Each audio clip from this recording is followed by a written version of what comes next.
Good morning, everyone. Meteorologist Carly Smith here. We do have a risk of some severe thunderstorms tonight in the coastal bend.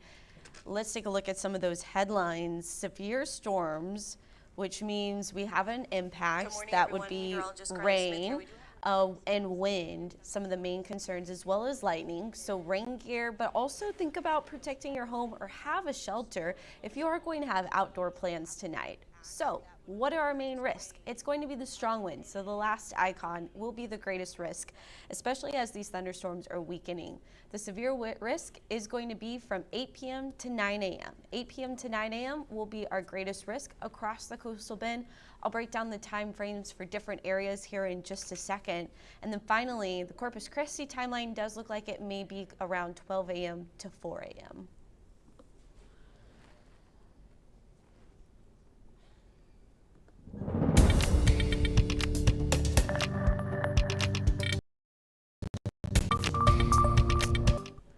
Good morning. The time now is 10:32. Thank you for joining this live update. Please share and ask any comments, questions, or concerns you may have, as well as post any photos from storm damage you may have. That is always going to be important, or any type of reports, rain, hail, wind, all very helpful during severe weather coverage. Obviously, though, do it safely, y'all. Don't do it in the middle of the storms when they're at their worst. But we're going to get right into this live update here in just a second. But yeah, how's everybody doing on this Friday? Do you have plans? Are you headed to Art Walk? Are you headed to the rodeo? PBR is in town right now. Lots of things taking place for cause tomorrow. We're going to break down when the storms could be impacting all of these events. If I did not mention an event you're going to, please post it in the comments. So we talked about this headline. Now here's the timing. I think the earliest arrival for areas such as George West and Beeville would be about 8 p.m. 8 p.m. to 11 p.m. for our northern counties. For Corpus Christi, I think closer to 3 a.m., but you can see that kind of cuts off South Side, Padre Island, and so forth. So that would be more so 4 a.m., 10 p.m. to 3 a.m. approaching Corpus Christi. I think Corpus Christi's exact timeline is 12 a.m. or 12 a.m. to 4 a.m. Falfurrias, Kingsville, Hebronville, closer to 1 a.m. to 7 a.m. as the front is kind of stalling. So an early arrival would be 8 p.m. to 1 a.m. A later arrival would be 11 p.m. to 7 a.m. I think it winds up being somewhere in between. I think we see it around 9 to 10 p.m. for Live Oak B County, and I think it moves through toward the later end, so around 5, 6 a.m. for areas such as Falfurrias. So earlier, initial, later, exiting. That's because the front is working on stalling. Now here's the good news. I think it will stall to our south, which means Saturday and Sunday are going to trend drier and nice. We're talking low humidity, which is just going to be fabulous. So the main impacts is the front will slow down across the area. The front will weaken as well. Our temperatures are not going to drop much, and we will see some scattered storms and northeast wind. Gusts could be around 40 miles per hour. So hello, May, everybody. May is coming in with a vengeance, bringing in that severe weather, not only here, but across the Lone Star State. Now, with that being said, this Friday is going to be just like the rest of the week, right? It's going to be hot. It's going to be humid. We're talking feels like temperatures in the 90s, but it could be worse, y'all. Last year, as Buck Days was getting kicked off, we had triple-digit heat index values. So this isn't bad. This is actually pretty typical as we kick off May. We will see the wind sustain around 20 miles per hour, but this is all before the storms arrive. So Art Walk typically gets started around 5, 6 p.m.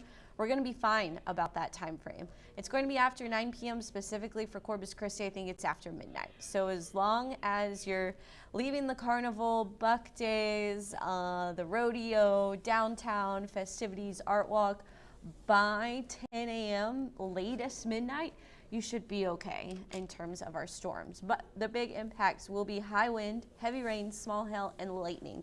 Now, there is a very, very low tornado risk out there.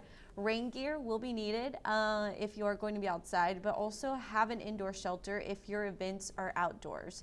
That's going to be important during this time frame, 9 p.m. to 9 a.m. Most of us hopefully are just sleeping during this time and not woken up by the storms. But the greatest risk of the damaging severe weather and more kind of widespread isn't really a great term, but more coverage of storm that are producing severe wind gusts, hail, or tornadoes is going to be in the hill country. So central Texas up toward Waco, even it looks like possibly south of Dallas, the far kind of where 35 starts to split if you're traveling north, or it comes back together if you're traveling south. But Houston also included in that enhanced risk, as well as in the areas of North Louisiana, Mississippi, Tennessee, and Kentucky. That's where the greatest risk will be. All of South Texas is in that slight level 2 risk, which is actually pretty rare for down here. So one thing we like to do as meteorologists when we are covering or tracking severe weather is see how the current radar imagery is lining up with what we are seeing in our futurecast models. So this is what we have right now is the cold front. Right now, the strongest storms are in the Memphis area, actually into Tennessee, Kentucky, and northern Mississippi and Alabama. So we're kind of in that more central area to northern area of that severe weather impact, with impacts later in the day across the rest of Texas. But you see the front kind of setting up there from San Angelo to Dallas, and there's storms behind the front. So when we see how this model is initiating, it's not great, right? It's not bad, but it's not great. The wind is initiating pretty much right on target. So where the cold front is going to be, that is interesting because we definitely started with sound, so I'm not sure when that got turned off, but we should have some sound back now. Thank you, Kaylin, for mentioning that, and additionally, our web content producer also came in and gave me a heads up that the sound was missing. So anytime something sounds off or looks off, definitely let me know. So we'll go back and just go over the timeline right now. So this is our severe weather risk, right, for today. This is additionally our severe storm outlook, and then this is our cold front timing. So the cold front timing is 8 p.m. to 7 a.m., and we are going to see the storms not anywhere near on this Friday till we get into the overnight hours. So we've got the dry time for now, but it does feel humid and warm. Then here is our severe storm weather impact alert. So what a weather impact alert is that is going to be where we just highlight key time areas where we are anticipating some impactful weather. Thunderstorms are impactful, some more than others. These are leaning on the more than other side of things. So tonight from 9 p.m. to Saturday morning at 9 a.m. I can't emphasize that timeline enough. High wind, heavy rain, and small hail and lightning are going to be the main impacts. So wind, I can't emphasize that enough. Wind is going to be our greatest impact. My heels are also too tall for this, and I keep noticing that my head is cut off. Anyway, rain gear and having an indoor shelter. If you have plans from outdoors from 9 p.m. to 9 a.m. Saturday, hopefully not that whole time, because then you want to be sleeping, but hopefully you have an indoor shelter that you can seek shelter in if these storms get out of control. So let's go back. I'm not sure when the sound went out, but this is our level 3 enhanced risk of severe weather across the hill country, central Texas, up through East Texas, Louisiana, Mississippi, Alabama, and Kentucky and Tennessee. The cold front slides south. We're going to see how our model data is initiating. So that is so key when it comes to forecasting, is how is the model initiating? Well, this model isn't doing great. There's more rain showing up in real time than in the actual model. That's something to take note of. Additionally, all of the action is behind the front right now. However, behind the front is going to be our drier and cooler air mass, whereas ahead of the front is going to be our warm and humid air mass. So as we continue to get energy during the day, Port Lavaca, everyone is going to get some rain. How much rain? Still a bit of a question mark, but I want to see. So as we continue to get energy during the day, Port Lavaca, everyone is going to get some much rain. Actually, you know what? I am listening to this, and this.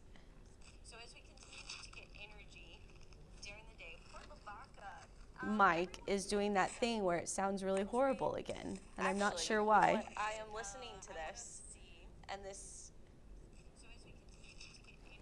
I don't know if it's my outfit or the mic itself. Is doing that thing where it sounds really horrible again, and I'm not sure why. I am listening to this, Okay, let's see if this helps. So the cold front is going to track south, and as it does, it's entering the warm and humid air mass, which is getting additional amplification of energy from the sun. So during the peak daytime heating hours, we are going to see likely storm development out ahead of the front. So this isn't the best initiation of the model, but it's not the worst either, because the winds are lining up pretty much right on track. Where the winds are showing up, the storms are also kind of going to be in line with that, because where you have merging winds, converging winds, that's where you're going to get the lift that is needed for those storms to develop. So we see about 6 p.m. 6 p.m. I want to emphasize this time. Hey, Carmen.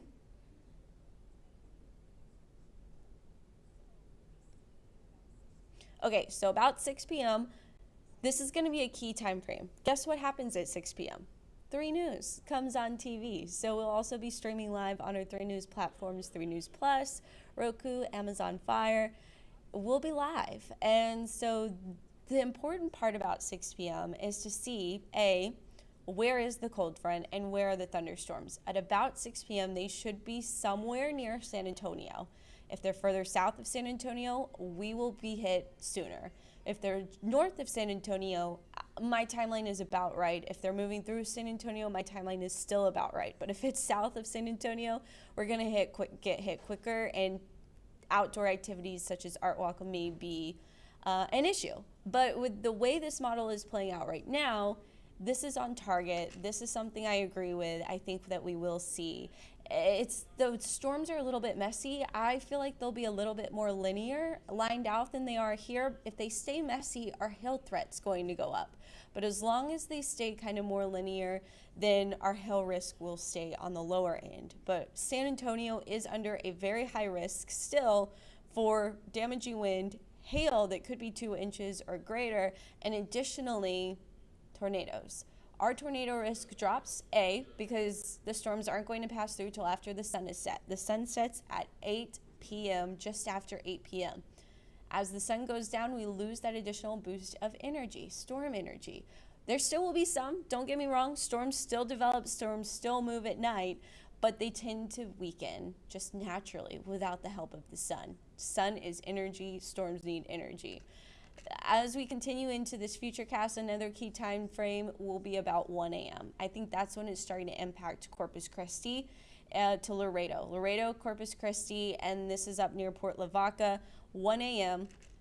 The cold front continues to push south, and we're still seeing some storms trying to linger in Corpus Christi about 4 a.m., but it's starting to push even further south. And as it does so, it is going to stall somewhere near Brownsville, and that is a good sign. So by 9 a.m., we should be clear. Brooks County, Kennedy County, everyone should be clear by 9 a.m. The counties that are still at risk for the front maybe stalling further north than I think it will would be Kennedy, Brooks, and Jim Hogg County. The rest of us by 9 a.m., we should be clear in the good, golden. I don't think we see much in the way of rain whatsoever on Saturday. Lunchtime, Brownsville still seeing some thunderstorms. There is a risk, a marginal level 1 risk of strong to severe weather between Corpus Christi and Brownsville tomorrow, but I think the target zone is going to be Brownsville. As the front stalls, we could still see a few spotty showers out behind the front heading into Saturday because of the peak daytime heating. We're still a little cloudy also on Saturday. Sunday is when I think we see more sunshine. So let's take a look at our rainfall coverage. This is when I expect the most rain, 12 a.m. to really about 4 a.m. Or you could say 11 p.m. to 4 a.m.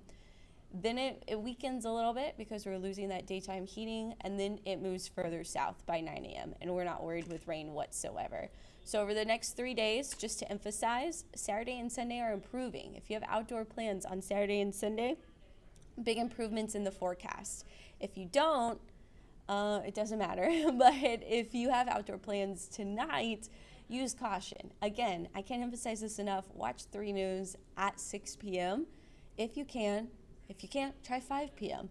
And that's going to give us a good idea of where the front is and how quickly it will or will not be in the coastal bend.